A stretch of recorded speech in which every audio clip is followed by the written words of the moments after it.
Delhi, the capital of India. For millennia and more, Delhi has been the symbol of everything Indian. It has been the representative, the capital city to the whole world. But is it really so? Think about it. What is it that you think of when what is it that you visualize when you think of Delhi? The Qutub Minar, the Lal Killa, the Jama Masjid, the Rashtrapati Bhavan, the Rajpath? None of these. I repeat, none of these were made by Indians. They were the trophies for invaders. People who came in here, subjugated us, conquered us. These were their symbols.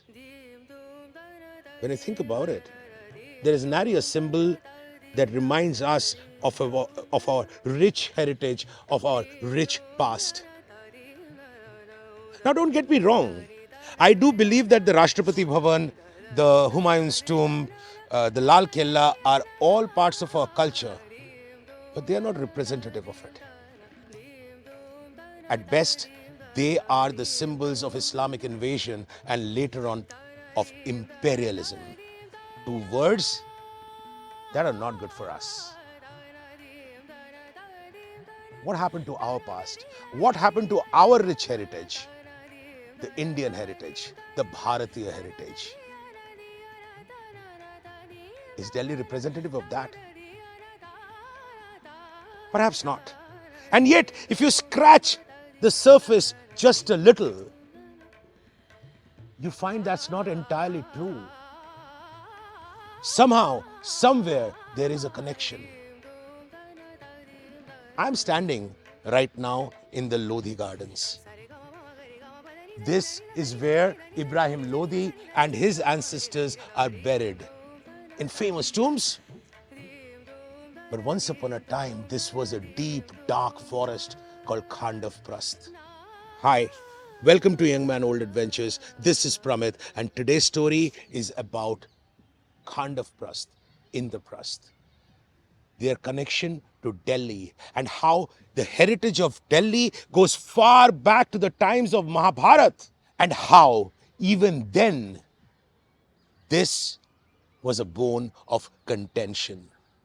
The Mahabharata, the great epic that defines India, Indraprastha, the great city that defined a great part of that epic. Today's story will set the context for the rest of the epic to follow. It will perhaps set a context about why Delhi remains to be so important to the Bharatiya culture. Dhritarashtra was the king of Hastinapur. Duryodhan was his son. Yudhishthir was the son of his brother Pandu. Both of these never got along. Duryodhan tried to murder Yudhishthir and his brothers by sending them to the villa in Varnavat. They escaped along with their mother Kunti, and they went away on a few years of exile. When they came back to Hastinapur, they were not alone. They had a powerful ally, the king Drupad and his daughter Draupadi and his son Drishtadyumna. When they came back, Dhritarashtra knew that he had to make Yudhishthir the king, and yet he also knew that Duryodhan would never accept it. And so he found a compromise formula. He found a formula to break the kingdom into two parts. Hastinapur would remain with his son Duryodhan. The land south of Hastinapur would go to Yudhishthir. But herein lies the trickery of the whole situation. The land south of Hastinapur was never Dhritarashtra's to give. It did not belong to Hastinapur. It belonged to a king called Takshak, the king of the Nagas, who ruled this land called Khandavprastha. Khandavprastha was deep forests.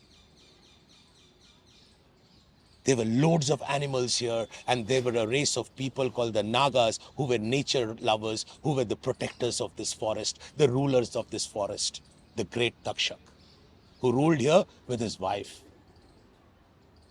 And yet, Yudhishthir agreed. Yudhishthir said, fine, I'll take over Khandavprastha and create and carve out a capital right here. But sir, Welcome.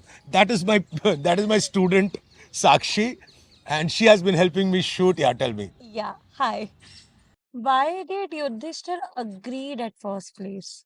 Yudhishthir probably wanted to avoid conflict. I am not very sure about why he agreed for a land which did not belong to Dhritarashtra in the first place. Maybe he did not know.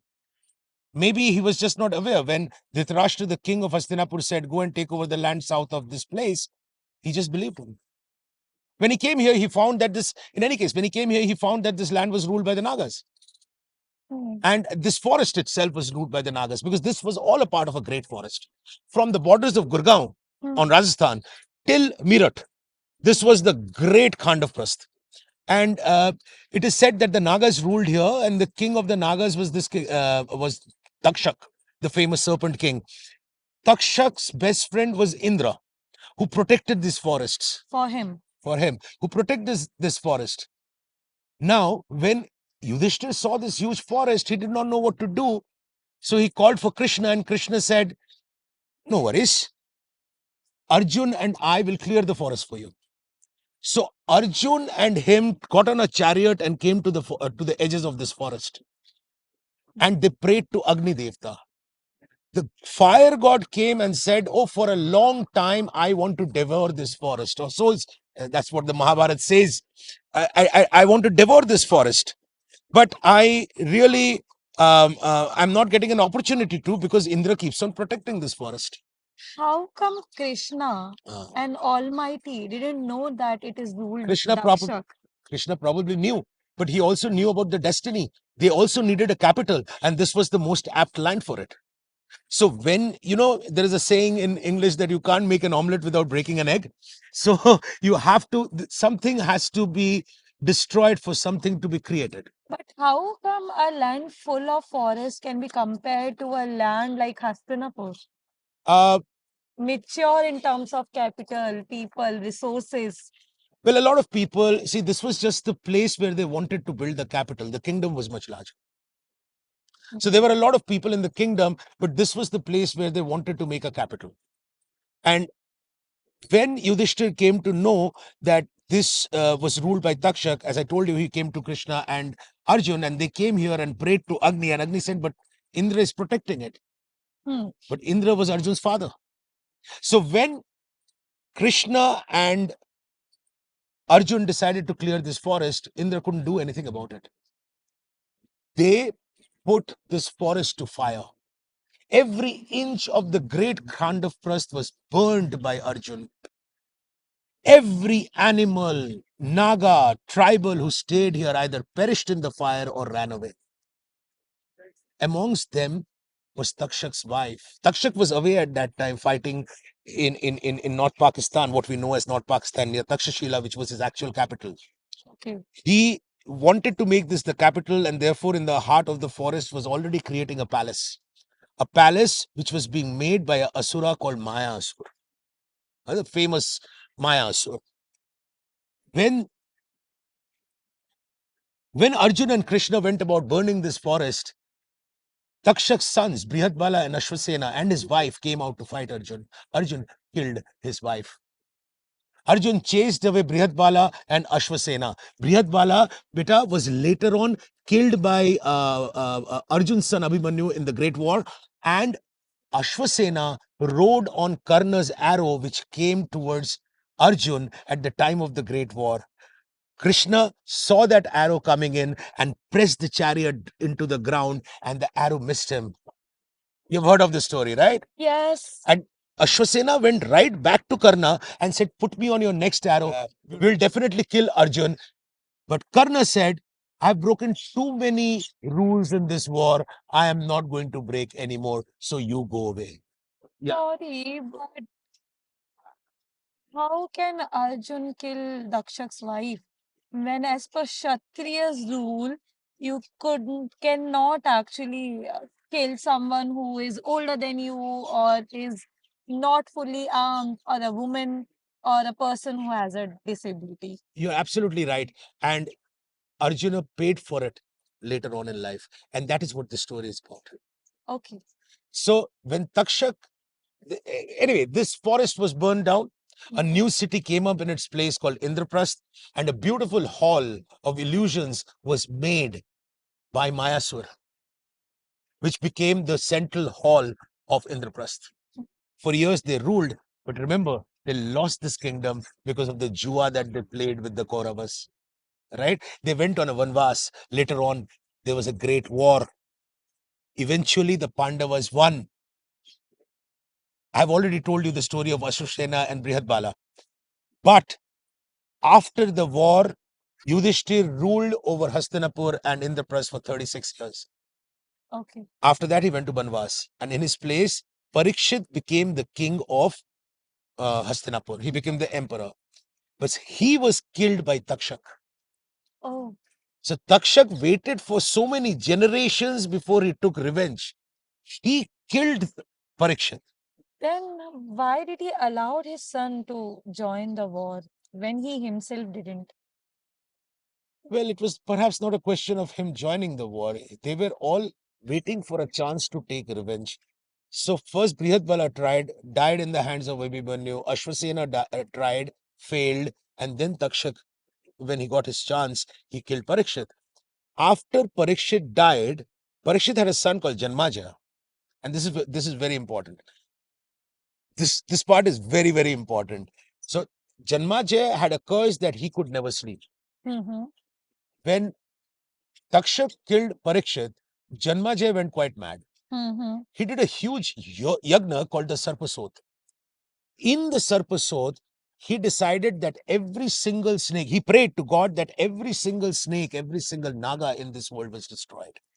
Slowly, all the snakes from world over came, drawn by the sacrificial fire and burned to death. Takshak himself came and was captured by Janmaja. Just when our man Janmaja was going to put Takshak into the fire, he was stopped by a saint. That saint told him, "What is it that you're doing? Why are you killing Takshak? I request you to listen to the entire story, listen to the context before you kill Takshak. Takshak has a reason." That is when Ved Vyasa's student called Vaisampana actually came and told the story of Mahabharata to Janmaja. The entire story was told in flashback.